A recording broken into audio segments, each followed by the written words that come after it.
Hi guys, it's Kaylee. Welcome back to my channel, or thanks for joining us if you're new here. Today I'm doing a bit of a different video and I'm just going to be answering all of the puppy related questions that I've been getting in the last 5 or 6 months since we've welcomed Lazlow into our life. He is sleeping on my lap right now. This is definitely where he is most of the time if he's not being insane. Hopefully he'll stay here for the whole video. But before we get into the puppy content, I want to thank the sponsor of this video, which is Skillshare. Skillshare is a longtime partner on my channel. I'm sure a lot of you guys are familiar, but if you're not, Skillshare is an online learning community with thousands of classes for creative people. It's a great way to get inspired, explore new skills, or deepen existing passions. I'm currently in a class by a florist, which is really cool. Something that I've always loved doing is making different flower arrangements for my home. And it's definitely something I've wanted to learn a bit more about. So the class that I'm taking is called Everyday Flowers, Simple Stunning Arrangements for Any Occasion by Spencer Falls, the Unlikely Florist. There are seriously so many classes to choose from on the platform, whether you're interested in business, creative writing, illustration, graphic design. There's something for everyone. And a really cool thing about Skillshare is that it's curated specifically for learning, meaning there are no ads and they're always launching new premium classes. If any of this sounds interesting to you, you can head to my description box, and the first 1,000 of my subscribers to click the link will get a 1-month free trial to Skillshare. And thanks again to Skillshare for working with me on another video. Now to get into the dog content. I'm sure everyone that is watching this video is a big dog person. I know I am. I just want all of the dogs in my life. I definitely want more, but he's a handful for now. So this is Lazlow, sleeping soundly, and he is a 7-month-old Vizsla puppy. We've had him since he was 8 weeks old, and he was born on New Year's Day. So he actually just turned 7 months yesterday, which is so insane. He's growing up so fast. And he's really matured so much in the last couple months. I feel like I get messages and comments every day from people that are interested in his breed, already have a Vizsla, or looking into getting a Vizsla or a similar dog. So I want to kind of address the breed really quickly because they're a very beautiful dog. They've definitely gained a lot of popularity on social media.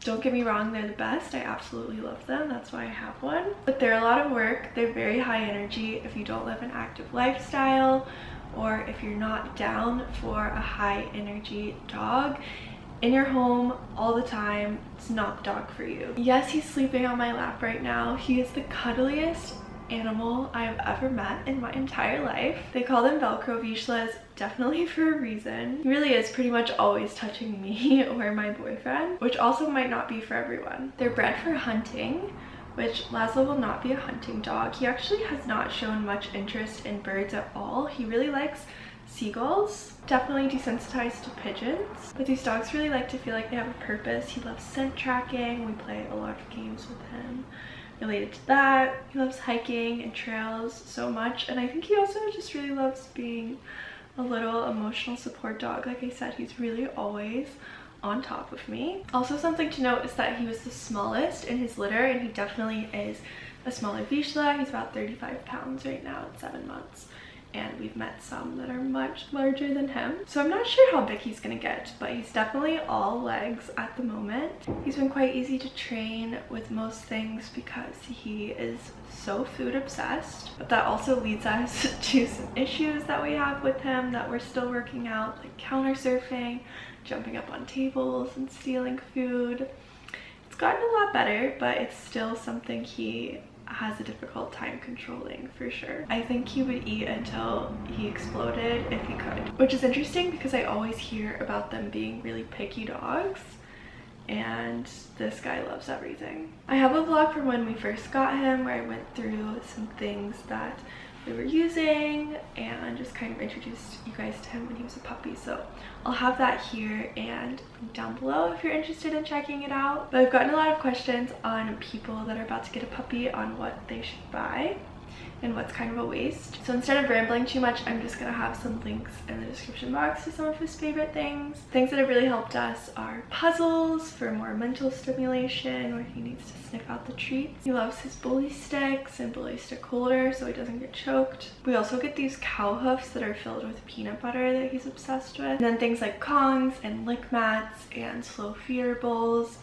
Things you've probably heard of before. Another kind of random thing is that dogs with these floppy ears are super prone to ear infections, and we were actually recommended a product that has completely solved this problem for us. It's called Cymox. I'm gonna link it down below. It's saved us a lot of vet visits. I've gotten questions about where you guys can find cute collars and leashes and just accessories for your dogs, so I'm gonna have some of those linked below as well. Most of our stuff is from Wild One. We also have a rope hound leash that's a bit more durable, and my boyfriend's mom got him a really cute cashmere sweater. I feel like it probably won't fit him anymore, but he wore it when he was a puppy and it was a bit colder outside. A lot of questions on potty training tips and just having a dog in New York City in general and potty training them, living in an apartment and potty training them. Honestly, we're still not fully potty trained, although I feel a lot more confident about it now. We don't have accidents every day. He whines when he needs to go out. We had the bells on the door, but a lot of times he just plays with them, so they end up getting taken off the door because they're really loud for our other neighbors. And at this point, I feel like any accidents he has are truly accidents and not really something that I can feel upset about, because he's either not feeling well or we just weren't being proactive enough about taking him out. A big problem that we had was him peeing on the steps. We need to go down a few flights of stairs to get out the door, and sometimes once he realizes we're going outside, he just can't hold it long enough to get outside. I would say it's just something that's really taken patience and time. I definitely expected him to be potty trained, or at least more potty trained sooner, but it's just not like that for every dog. I feel like my biggest tip for everything is just patience and limiting comparison. You don't need to compare your dog to other dogs. What do you wish you did differently when he was a puppy, if anything? There are definitely a few things, but it's all been a learning experience, and I can't say if we did something differently if things would be any different now, you know? Camera battery just died, so I'm switching to filming over on my phone. I hope you guys don't mind. Honestly, one of my biggest struggles has been being able to film with this guy. I feel like I can only really do it when he's sleeping. Even if I try to occupy him with something like a bully stick, he's just making so much noise, so I'm taking advantage of this time. But I think we were discussing things that we would do differently if we got another puppy, if any. One thing about him is that he can be a very anxious dog. He's never anxious in our home, actually, and I don't think he deals with separation anxiety in the home so much when we leave him. But basically, he hates taking walks in the neighborhood that we live in. He still whines most of the time, but we've made some huge strides and progress with it. We're actually able to take him on walks in our neighborhood. It's been something that's been really tricky to manage because we don't want to coddle him too much, but we also don't want to make him more scared, huh? Here we are. The ears. But what's interesting is when he was a very young puppy, we were still taking him outside to go potty, but really keeping him just in front of our apartment so he wasn't walking around picking up diseases before he was fully vaccinated. And he really wanted to explore at that time, and we would keep him in that area for safety reasons, obviously. And then when we could finally start taking him on walks, he didn't want to leave that area. Vizslas are very sensitive. A lot of dogs are very sensitive to our energy, and I remember I would always feel so anxious about him getting anything in his mouth, picking anything up. And I feel like he really fed off that energy, and it's made it really hard to get him off our block for walks. Once he's around the corner on a different street, he does so much better, but getting him off the block is very difficult. Once we're on the block, he wants to sprint home. So I do feel like if I got another puppy, I would try to find other ways that they could safely explore, try to be less anxious when I was taking them outside for potty breaks, and just see if that could make a difference. But really every dog is different. So many dogs aren't scared at all. This fear definitely does not translate anytime we're in a park. He loves it so much. I think that's another reason why it's taken us longer to get to working on the walks, because a lot of times we'll just go outside, get in the car, drive to a nice park or a nice hike, which is very green, doesn't feel like the city at all. And I think maybe we could have made more progress by now instead of taking the easy way and just trying to get him the most exercise. The thing that I might change, but I also kind of love, is that he no longer uses his crate at all, which I guess is usually the goal eventually for most people. I definitely did not think that it would happen so soon. Like I said, he's very Velcro. He just wants to be in our bed with us. That's where he sleeps the most. So it started with him sleeping in our bed a couple months ago, which made us sleep better, made him sleep a lot better. But now we can leave him for 3 to 4 hours. He has free roam of the house and he's never been destructive of anything. He doesn't bark or whine at all, but when he was in the crate, he would scream most of the time. And it just wasn't getting better. I live in close proximity to neighbors, but props to anyone who has an adult crate trained dog. In the beginning, I might have been a bit firmer about making him ask to be on furniture. He definitely thinks this couch is his own. How is your dog off leash all the time? Definitely not off leash all the time, but in the city there are off leash hours at most major parks, which are so fun. Honestly, it's just something that he's always been good at. He's been learning recall since the day that he came home. We have a really long apartment, and that was really good for teaching recall. I would say just start as early as you can, but some dogs are so much better at it than others. We've honestly never had an issue with teaching him to be close to us, just because he always wants to be really close to us.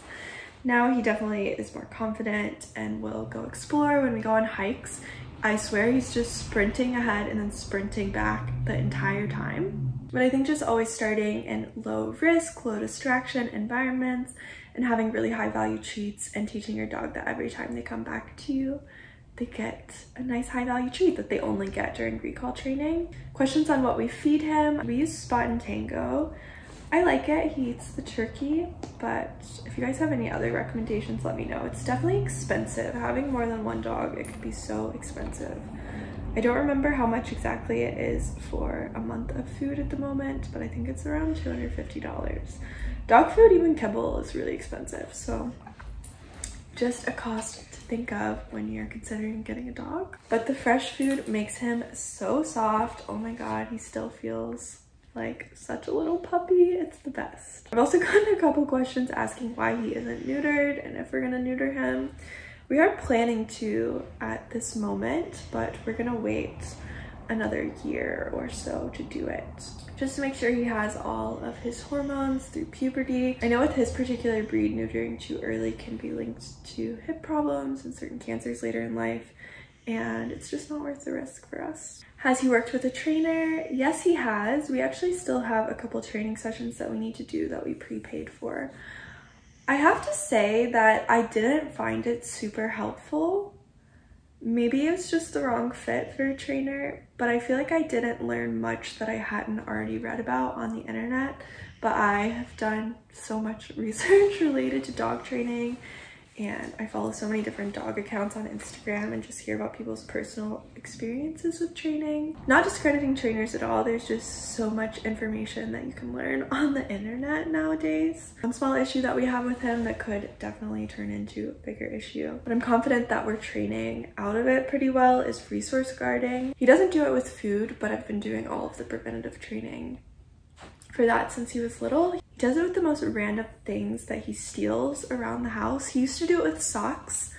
Pretty sure we've trained him out of that, but he'll do it with like hair ties or cardboard. I think the key with a lot of things is just to be kind of silly, use a really like high-pitched happy voice, and then he'll drop it. He knows the command drop it, and he exchanges it for a treat or something that he also views as high value. So we just stopped pulling things from his mouth unless we really had to, and that's helped so much. I'm getting a puppy in a month. What should I do? Oh, that's so exciting. Your life's about to change so much. I would say take time off if you can. The first week can be so overwhelming. They need to get settled in. They pee and poop so much. They need to eat several times a day. It can just be really intense. So if you can, take some time off. If it's just a long weekend, that's great, and you can get them a bit more settled. I know you've probably heard it, but you need to get on the floor, get on their level, do some serious puppy proofing. because they will put everything in their mouths and it's really scary. And just focus on managing your expectations, having patience. It's so fun, but it's not easy. I would also take a look at a Reddit. I believe it's called Puppy 101. So much advice on there. It's always new puppy owners sharing their experiences, asking for advice. And I feel like I've learned a lot from that Reddit alone. I've never posted in it, but it's very active. Does Lazlow have any quirks? Oh my gosh, yes. He is such a weirdo, and I feel like there are still new behaviors popping up every day. He's very demanding of attention. He will stare at me, do a little like quiet bark because he knows he's not allowed to bark loud.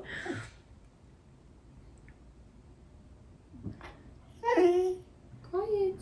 Stalks me. He stands in his stalking position to tell me that he wants me to throw a toy. It would be completely impossible to forget feeding him lunch or dinner. He knows exactly when he's supposed to be fed. I'm not sure how we'll ever transition to feeding him less than 3 times a day. To get onto someone's lap, he often does a forward roll to get onto his back. It's really funny and cute. When he's meeting new dogs, he's always a bit socially awkward at first and shy, can act kind of scared, but then when he turns on, he is so much to handle, and it's just funny how a switch really flips in him. He demands to be picked up more and more the older he gets, especially by my boyfriend every day when he gets home. He has to be carried around for a second. It's really cute. I feel like you can always tell when he's guilty of doing something because he just has a face. He always has one ear flipped over, and it's just so obvious. But I think that wraps this video up, so I hope you guys enjoyed. Definitely let me know if you have any questions in the comments down below, and I will see you guys soon with a new video. Bye!